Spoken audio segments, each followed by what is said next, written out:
Hello student. देखिए student, जो अभी हमने थ्योरम की है उसके रिलेटेड क्वेश्चन नंबर जो 4 है ना इसका, इस एक्सरसाइज का, वो उसके नंबर बिल्कुल उसके रिलेटेड है। वो आप लोग खुद करेंगे, उसमें कोई परेशानी वाली बात नहीं है, ठीक है। वो आप खुद करेंगे। क्वेश्चन नंबर 1 हो गया था, आज क्वेश्चन नंबर 2 करना है एक्सरसाइज का, और क्वेश्चन नंबर 3 और 4 हम इंशाल्लाह कल के लेक्चर में करेंगे। 4 आप खुद करेंगे, 3 और 5 जो है वो नेक्स्ट लेक्चर में करेंगे, ठीक है स्टूडेंट। तो देखिए क्वेश्चन नंबर 2, ये थोड़ा ध्यान से देखना इस क्वेश्चन को। क्या बोल रहा है, कह रहा है अगर h जो है उसका जनरेटर a है, मतलब a की पावर सम पावर m, मतलब हम कह सकते हैं h इक्वल टू, मतलब h जो है वो जनरेट हो रहा है a की पावर m से, B a sub group F an infinite cyclic group g। कह रहा है अगर h जनरेटर a से एक मिनट, ठीक है स्टूडेंट, सब ग्रुप है इनफाइनाइट साइक्लिक ग्रुप जी का, और शो करना हमने कि जी बराबर एच यूनियन, मतलब एच के जो भी एच के एलिमेंट्स होंगे उसकी union with multiple of A, H union H A union H A square union H A की पावर m-1, हमें जी इसके बराबर शो करना है, ठीक है स्टूडेंट। अगर एच मतलब एच ए जनरेट्स ए से ए की पावर m से जनरेट हो रहा है, और सब ग्रुप है किसी इन्फानाइट साइक्लिक ग्रुप जी का जो जनरेट हो रहा है ए से, तो तब शो करना है G equal to H union H A square up to H union H A की पावर m-1, तो ये शो करना है। देखिए स्टूडेंट, इसको प्रूफ करने के लिए हमें क्या क्या स्टेप लेने हैं, देखिए स्टूडेंट ध्यान से देखना आप लोग सारे। देखिए अब चूंकि तुम्हारा h जो है वो किस फॉर्म का है, ए की पावर m फॉर्म का, ठीक है ना। तो लिखेंगे सिंस h इक्वल टू ए की पावर m है, मतलब जनरेट हो रहा है ए की सम पावर m से, दैट इज़ इसका मतलब ये है कि ए की पावर m, ए की पावर 2m, ए की power 3m up to so on, क्योंकि इनफाइनाइट है। तो b a sub group of g which is also infinite, that is मतलब which is generated with a, और इक्वल टू उसके elements हैं ए की पावर 1, ए की पावर 2, ए की power 3 up to so on, ठीक है स्टूडेंट। तो ये h है जो गिवन कंडीशन थी, और ये जी के एलिमेंट इस फॉर्म के, ठीक है। अब हमें शो क्या करना है, टू शो, हमें शो करना है कि g जो है वो बराबर है h union H A union H A की पावर 2, मतलब h यूनियन एच ए की पावर 1, फिर यूनियन एच ए की पावर 2, फिर यूनियन मतलब इसका एलिमेंट इसके साथ मल्टीपल यूनियन, फिर इसका एलिमेंट इसके साथ मल्टीपल यूनियन, उन सारों की यूनियन करें तो पूरे का पूरा हमें क्या मिले, जी मिले। ये हमें प्रूव करना है। अब देखिए ये चीज़ लिखी। अब यहाँ से देखिए, यहाँ से हमें नज़र आ रहा है कि जी के जो भी एलिमेंट है वो किस फॉर्म के हैं भाई, ए की पावर सम के की फॉर्म के हैं, मतलब k is running from 1 to up to infinite, ठीक है, अप टू इन्फिनिटी। तो हम लिख सकते हैं clearly the element of ji are of form के, लिखेंगे clearly the element of ji are of form, मैं साथ साथ बोल रहा हूँ, लिख लें, ठीक है। Clearly the element of ji are of form A की पावर के की फॉर्म के हैं, फॉर ऑल के इन एंटीजर, मतलब के को मतलब एंटीजर ही होगा ना, 1 2 3 अप टू, ठीक है। अब देखिए अगर हमें इस गिवन कंडीशन से हमें पता लगा कि जी के एलिमेंट्स किस फॉर्म के हैं, ए की पावर के की फॉर्म के हैं, तो अल्सो अगर मैं क्या कर लूँ, अब मुझे प्रूफ करना है एच ए की पावर 2, ठीक है ना, इस तरीके का। तो उस तरीके का फॉर्मेट फिर बनाना है, तो अल्सो ए की पावर आई जो है वो भी एच में बिलोंग करेगी, क्यों एच ए में बिलोंग कर सकती है, क्यों, क्योंकि ए की पावर आई को मैं ऐसे लिख सकता हूँ भाई, ई ए की पावर आई, ई ए की पावर आई लिख सकता हूँ। अब ई ए की पावर आई जो है ये बिलोंग कर रहे हैं ना एच ए की पावर आई को, क्यों, क्योंकि ई जो है आइडेंटिटी है, तो आइडेंटिटी एलिमेंट ग्रुप में होती है, अगर ग्रुप जी की जो आइडेंटिटी होती है वही उसके सब ग्रुप की होती है, तो ई अगर उसकी है तो ई ए आइडेंटिटी के साथ उस ए के हर एक एलिमेंट को मल्टीप्लाई करो तो कोई फ़र्क नहीं पड़ता है, तो इट मीन्स वो भी एच ए, मतलब अगर उस ए को अगर मैं एच के साथ मल्टीप्लाई कर दूँ तो तब भी क्या होगा कि ये जो ए आई है ये बिलोंग कर जाएगा एच ए आई में, ठीक है स्टूडेंट। फॉर बिकॉज क्यों, क्योंकि ए आई जो है वो इसके बराबर होता है, और इस ये चीज़ किस में बिलोंग करती है, एच ए की पावर आई में, मतलब फॉर एनी ए, ठीक है, कोई भी ए की पावर कुछ भी ले लो, मतलब आई की पावर मतलब 1 2 3 up to m-1।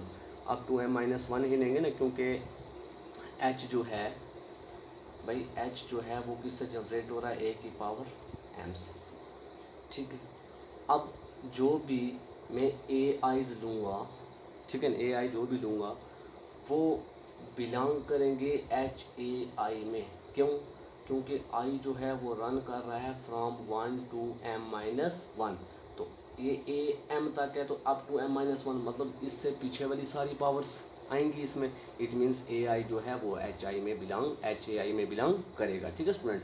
For any I हम कोई भी चूज़ कर सकते हैं। तो मैं वही चीज़ लिखूँगा इधर इस थ्योरम के बाद, कि उस स्टेप के बाद क्या करना है, आपने लिखना also A I belongs to H A I, ठीक है student, for all I running from 1 to m minus one, ठीक स्टूडेंट। अब देखिए फॉर आई,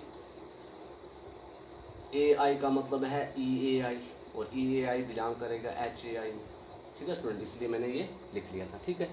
अब देखिए ये कंडीशन क्यों ली मैंने, क्योंकि जब हम लास्ट में रिजल्ट प्रूफ करेंगे तब आपको पता लग जाएगा कि ये चीज़ हमें क्यों लेनी पड़ी, क्योंकि हमें प्रूफ ही किसकी ओर चलना है, एच ए की पावर। इसलिए मैंने ए आई एलिमेंट इस तरीके का चूज़ किया ताकि उसके साथ मल्टीप्लाई करने पे उस पर कोई फ़र्क ना पड़े, ठीक है स्टूडेंट। अब देखिए, अब मैंने के और एम की बात की, क्योंकि एम जो है वो जनरेट हो रहा था, मतलब m जो है वो सम पावर ऑफ a है जो जनरेटर है h का, और k जो है वो g के लिए चूज़ किया था मैंने। तो इट मीन्स मैं डिवीज़न एल्गोरिथम लगाऊंगा फॉर k और m के लिए। मैं लिखूंगा, इसके बाद मैं लिखूंगा वैन, कि जब k जो है वो m से बड़ा या बराबर होगा, मतलब ग्रेटर देन और equal to m, then by division algorithm हमें क्या कहती है कि there exist integer q one r such that क्या होगा, k equal to m q plus r, ठीक है स्टूडेंट, ऐसा ही होता है ना डिवीजन एल्गोरिथम से। तो वेयर आर जो है वो कहाँ से कहाँ तक है, 0 से बड़ा या बराबर भी हो सकता है, और मतलब कम्प्लीटली के इज़ ग्रेटर देन और इक्वल टू एम है, ठीक है ना। इसका मतलब है कम्प्लीटली डिवाइड भी हो सकता है, नहीं भी हो सकता है, ठीक है स्टूडेंट। तो और इसलिए मैंने ग्रेटर देन और इक्वल टू 0 लिखा, और m से छोटा, क्योंकि डिवाइज़र से छोटा ही होता है रिमाइंडर, ठीक है। अब देखिए देयरफॉर अगर मैं a की पावर्स में कर दूँ इसको, a की पावर k क्या हो जाएगा, k अगर इसके बराबर है तो a की पावर k किसके बराबर हो जाएगा, a की power m q plus r, ठीक है स्टूडेंट। अब देखिए a की पावर, इसको मैं ऐसे लिख सकता हूँ, a की power m into Q into a की पावर r, लिख सकता हूँ ना ऐसे में। अब देखिए ये बिलोंग नहीं कर रहे क्या h a की पावर r में, क्योंकि h किस फॉर्म का था, इस फॉर्म का, a की सम पावर m है ना भाई, क्यों कोई भी मल्टीपल लें तब भी m की फॉर्म आएगा, ठीक है ना, मतलब 1 2 3 जो भी, क्योंकि उसी h से ही बनेगा क्यों, अगर हम कोई भी ले लें तो a की पावर m h है, और इंटू a का r का मतलब a की पावर r का a की पावर r, मतलब ये कोई भी एलिमेंट है, तो ये बिलोंग करेगा h a r में। क्यों? क्योंकि ये h हो गया तो आगे ये r, ठीक है स्टूडेंट, समझ रहे हैं ना, मैं थोड़ा सिंपल लैंग्वेज में समझा रहा हूँ आपको। तो अब इसका मतलब ये है, अगर ये h a r में आ रहा है तो इट मीन्स a की पावर k इसमें बिलोंग कर रहा है, तो दिस इम्प्लाइज a की power k belongs to h a की पावर r। अब r जो है वो कहाँ से कहाँ है, मैंने बताया आपको, इसके बीच में, ठीक है। अब देखिए, अब हर एक एलिमेंट g का किस फॉर्म का बन रहा है भाई, देखो g के एलिमेंट, इससे हमें क्या पता लग रहा है कि g का एलिमेंट क्या था, a की पावर सम के। अब यहाँ से हमें ये पता लग रहा है कि हर एक एलिमेंट g का क्या कर रहा है, is one of the coset, मतलब एक कोसेट बना रहा है, या तो लेफ्ट या right coset, is one of the coset लिख लो आप, ठीक है, राइट भी बना सकता है लेफ्ट भी। तो ये देखिए मतलब जी के हर एक एलिमेंट एक कोसेट में बिलोंग कर रहे हैं, तो हम लिख सकते हैं देयरफॉर एवरी, आप ये लिख लें, ठीक है, देयरफॉर एवरी एलिमेंट ऑफ जी, के हर एक एलिमेंट जी का is in one of the coset, के इनके हर मतलब किसी एक कोसेट में बिलोंग करेंगे, या तो मतलब कोई एक कोसेट, या लेफ़्ट कोसेट ले लो या राइट कोसेट ले लो, मतलब वन ऑफ द कोसेट, किस कोसेट में, h comma h a comma h a की पावर m माइनस वन, ठीक है स्टूडेंट, क्योंकि r जो है वो m से छोटा है, ठीक, तो इस तरीके का बनेगा।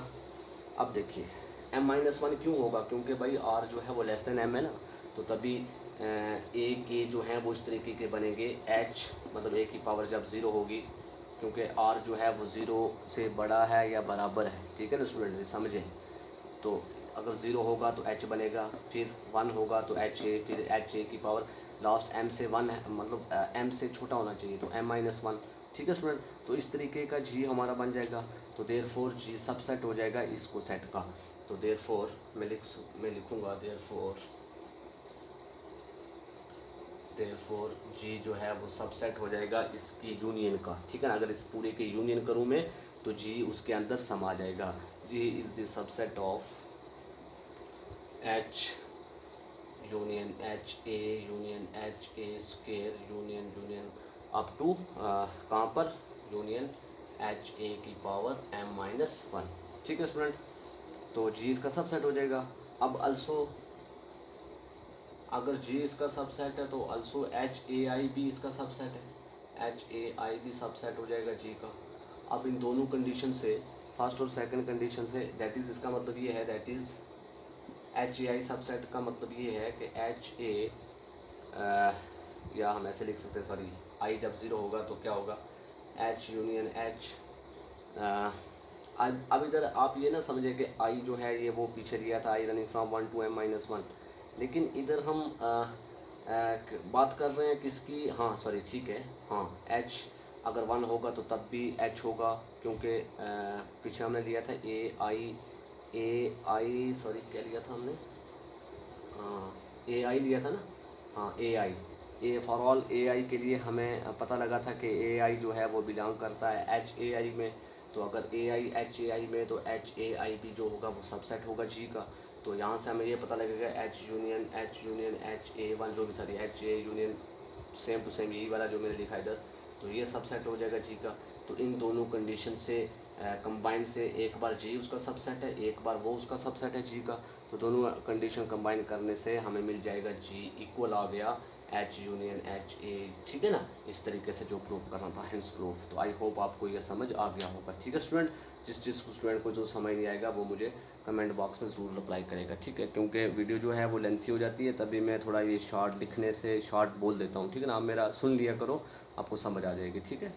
तो आज के लिए इतना ही रखते हैं, काफ़ी है। तो स्टूडेंट क्वेश्चन नंबर 3 और 5 मैं करवा दूंगा, चलो कोशिश करना, अगर आपसे हो जाते हैं तो वेल, नहीं तो मैं करवा दूंगा। लेकिन क्वेश्चन नंबर 4 जो है वो जो हमने प्रीवियस थ्योरम पढ़ी उसी के रिलेटेड है, वो आप लोग खुद करेंगे, ठीक है स्टूडेंट। तो ओके, थैंक यू, मिलते हैं नेक्स्ट लेक्चर में।